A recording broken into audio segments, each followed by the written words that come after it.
Hello and welcome to the first episode of our deep dive into the history of the First Descendant.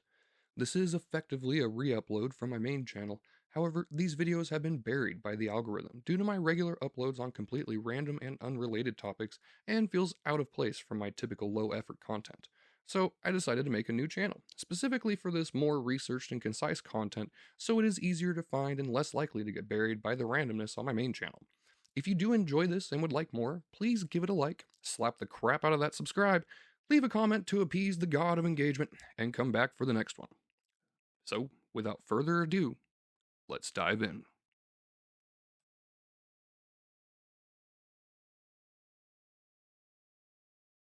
On the surface, TFD is almost like any other looter shooter, taking clear inspiration from other TPS RPG grindfests like Destiny and Borderlands.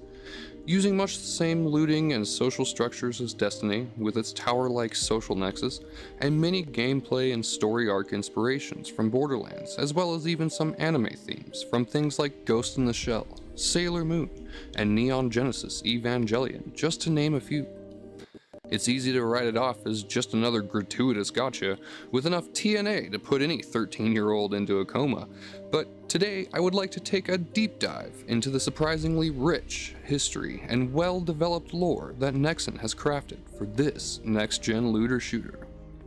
I am the Bloodlust, and this is the lore behind the First Descendant and the apocalypse that brought humanity to the brink of extinction.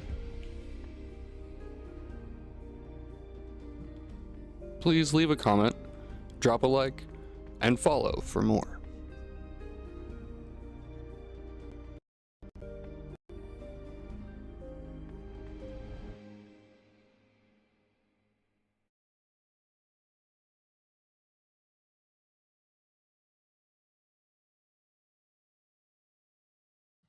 The first thing we need to cover in order to understand what really happened behind the fall of humanity is that the apocalypse in the First Descendant was not a singular event, but a cascading series of catastrophes triggered by the arrival of two alien forces, the Vulgus and the Colossi, who appeared through dimensional gates on the planet Ingress. This invasion marked the collapse of human civilization and sets the stage for the game's post-apocalyptic struggle. Before the gates opened, Ingress was a thriving human colony, advanced enough to sustain a large population, but not so advanced as to rival the Ancestors, an ancient human civilization hinted to have once wielded godlike technology and power. The existence of the Ironheart, an enigmatic infinite energy source buried on Ingress, suggests the planet held secrets even its inhabitants didn't fully understand. This hidden relic, believed to hold the power to alter the world, possibly even reality, would become the linchpin of the apocalypse, drawing interstellar and even interdimensional attention to an otherwise unremarkable world.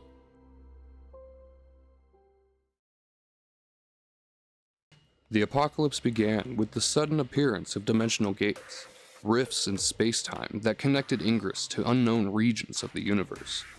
Through these portals emerged the Vulgus, an alien race characterized by their ruthless pragmatism and a desperate need for survival. However, the Vulgus are not mindless destroyers.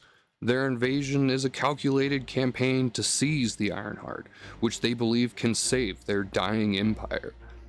Their arrival is swift and brutal. As cities fall, populations are decimated, and human resistances crumble under the weight of their superior technology and numbers.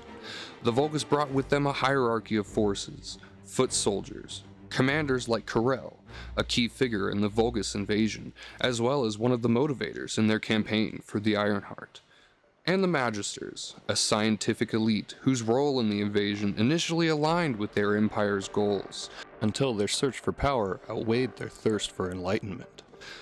The Vulgus did not aim to eradicate humanity outright, but rather to subjugate it, viewing humans as insignificant obstacles in their quest for the Ironheart.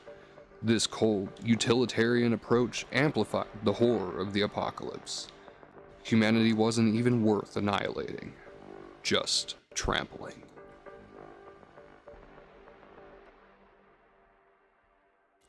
As if the Vulgus weren't enough, the dimensional gates would soon also unleash the Colossi, towering biomechanical monstrosities drawn to Ingress by the Ironheart's unique energy frequencies.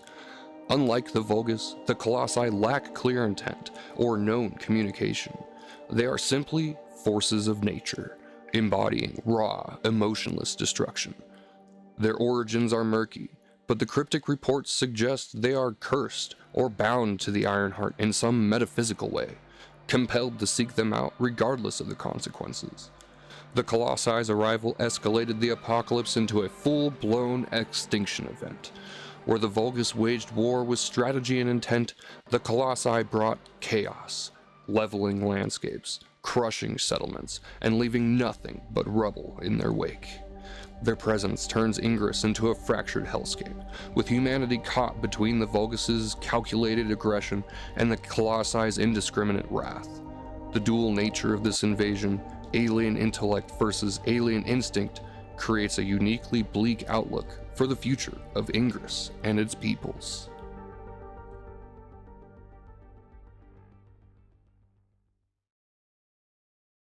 The combined onslaught of the Vulgus and the Colossi shattered human society on Ingress. Within a short span of likely years rather than decades, civilization as it was known ceased to exist. Cities became ruins, governments dissolved, and survivors scattered into pockets of resistance or hiding. Currently available data does not specify exact timelines or human casualty figures, though recent updates do imply a conflict raging for over a century. Regardless, the implication is clear. Humanity was reduced to a fraction of its former strength, teetering on the edge of oblivion. This collapse isn't just physical, but existential. The Ironheart, once a buried mystery, becomes a symbol of humanity's downfall. Its existence invited the invaders, yet it remains beyond humanity's grasp. The loss of agency, coupled with the overwhelming power of the enemy, paints a grim picture of an apocalypse where hope seems futile. The apocalypse reaches its darkest hour when the Magisters, a rogue faction of Vulgus scientists, defect from their empire. Disillusioned, or perhaps guided by their own agenda, they turn to humanity as an ally. Using their advanced knowledge, they unlock the arche within certain humans, a latent genetic trait tied to the ancestors. This breakthrough births the descendants, superhuman warriors capable of wielding physical and magical powers enhanced by Magister tech. The descendants mark the shift from total annihilation to desperate survival. They don't reverse the apocalypse, but carve out a fragile foothold for humanity. The establishment of Albion, a fortified stronghold, becomes the last bastion of human resistance, a flickering light in the post-apocalyptic darkness.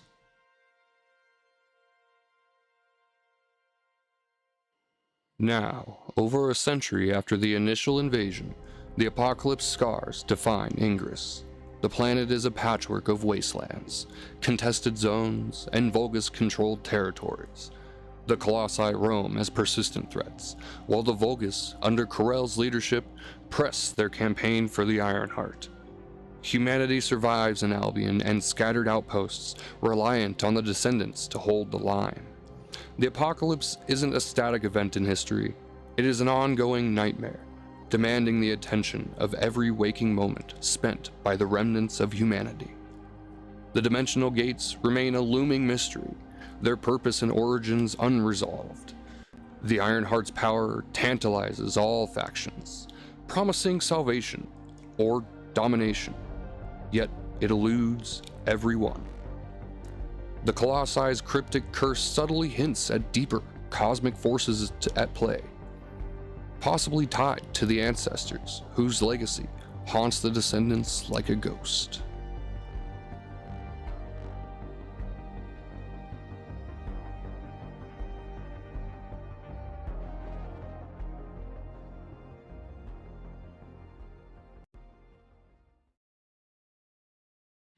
The apocalypse in the first Descendant is a story of hubris, survival, and the cost of power. The Ironheart, a relic of the ancestors, suggests humanity's ancient ambition may have sown the seeds of its own destruction. The Vulgus and Colossi, though alien, mirror human flaws: greed, desperation, and uncontrollable force. The Descendants embody a bittersweet redemption, their strength born from betrayal and loss.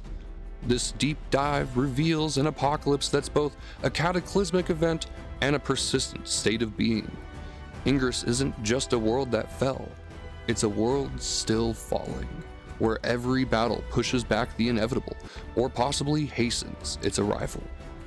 For the player, stepping into this as a descendant means grappling with a legacy of ruin and the faint hope of rewriting that fate.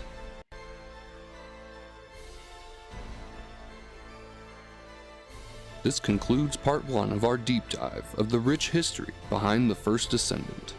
If you like the content, again, please drop a like, leave a comment, most importantly share, and subscribe or follow for the next installment. Trust in the Bloodlust.